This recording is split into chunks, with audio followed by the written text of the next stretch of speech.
Here today to talk about our Charolais breed and classifying Charolais steers. One of the first things that we want you to recognize is that Charolais breed must physically exhibit breed characteristics of at least a 50% Charolais. That can either come from the cow side or from the sire side. Color characteristics that are acceptable include white, yellow, gray, or silver with a little moderate dappling. They must express the diluter gene.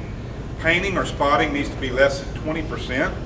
And they can have a skunk tail, line back, or be a balding.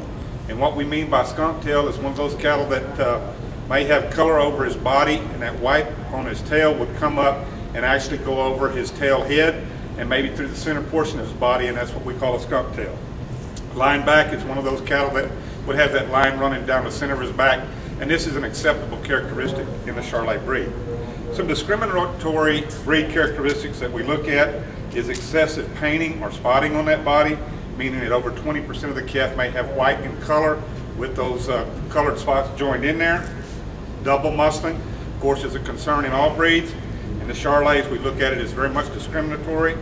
Brindles, red flag goes up with those cattle because generally we see that diluter gene, and we don't see very many brindles that happen, but occasionally we get one, so we're going to put the red flag up on him and then make sure he's got enough bone and substance to classify.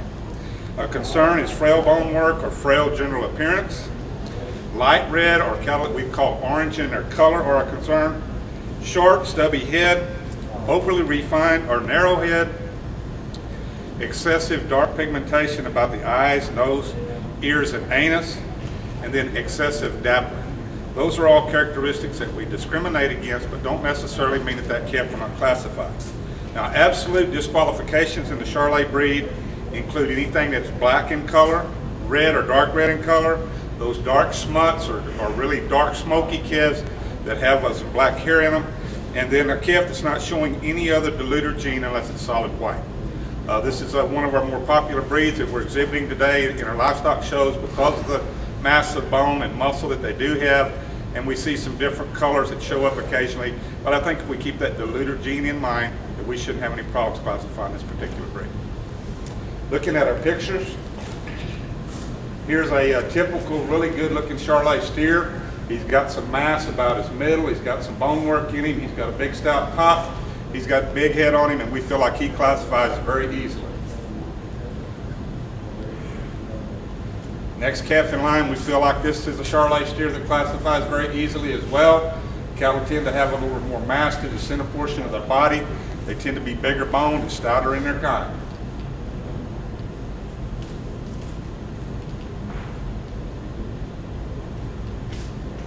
The yellow steer here, we also felt like he classified very easily. Again, as you begin to look at these Charolais cattle, they tend to be a little bit coarser or bigger in their bone shape. They tend to have a little more size of skull in them. Their skeleton tends to be a little bit coarser in its makeup, but we felt like this calf classified extremely easily. Same with this calf. Now we can look in this calf and probably see that he may have some influence of Maine Anjou, but there's nothing wrong with the Charolais being crossed with the Maine Anjou. He's got a kind of a bigger than normal head. He's a little crustier about his neck, but he's a calf we felt that dropped in the Charolais deal quite handily and would fit there really easily. Another calf that we may begin to look a little bit at breed character here. If you look at his joints, he's a little more refined in those hind legs. He's a little bit straighter in that hip. He's a little more compact in his kind. Not looking at his structure, but we realize this calf's a little bit straight up through his front end. But the biggest thing is he's finer boned on both ends. And we look at his head, it kind of gets a little bit quick and shorter in its kind, so we think he may be influenced by another breed. This is one of those calves that we would say may be on the line. Some classifiers may get him, some classifiers may not. And if you got one of these, you probably need to prepare your folks to be ready for that opportunity that they may not be a Charolais today, they may be actually going in the AOB breed just because of his refinedness and his bone work and his type of body. Here's another Charolais appearing steer that has the dappling that we talked about earlier. The dappling is that kind of Appaloosa color over his back, dark and gray kind of splotches in there. We felt like this calf classified without any question at all, but a red flag did go up on him because of the dappling in color. But if you back up and look at him, the extra middle that he has, the power that he has over his top and through his rear quarter, we felt like this kept classified quite easily. Here's another one of those that kind of is on that borderline. This is what we'd call our dark smut. Again, if I had one of these steers and a family showing him, I would let my people know that your odds of getting him in are probably 50-50 because he's too dark in color for me as a classifier. Some other classifiers may let him go, but you better have your family prepared because he's probably going to be in that AOB line. Here's a gray baldy calf that we felt without any doubt was probably crossed with the Simmental, had some Charolais influence on one side or the other, and certainly could classify in that Charolais deal, although some folks would tell you you may be better off in another breed because he's just not as stout as some of the Charolais that we see out there today, but a nice calf. Same can be said for this steer. He's got a big ball face on him. He's got some white stockings on that hind feet. Again, we felt like he's probably had some Simmental influence on one side or the other, but we also felt that he was Charolais influenced. Could be on one side or the other. We certainly feel like this calf could run the Charolais breed, and if that's where you want to go with him, good luck to you. Here's a calf that we have some concerns with the mottling that's on him, and the fact that we've kind of got that lightning strike on the side there that says there's a lot of influence from Simmental and that spotting over the side. What we would like for that spotting to be is less than 20%. We felt like this calf is kind of on the borderline.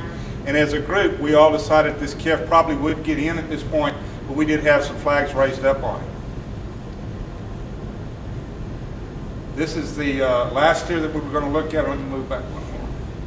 This is a calf that, again, we had some problems with, and the fact that he got a little shorter and stubbier about his head and neck region there.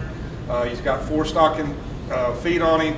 That's a concern. The color pattern really didn't bother us, but the fact that his breed characteristic was not showing Charolais. He was lighter, refined in his bone work, and again, this is one of those kids that's on that borderline. You flip a coin, you may be better off going in the AOB or going to another breed that allows this type of characteristic. Here's a yellow steer with some spotches on him, some white marks. Again, we've got that marking down the side, but this calf is certainly less than 20% on the white color off there, and we felt like he classified without any problems.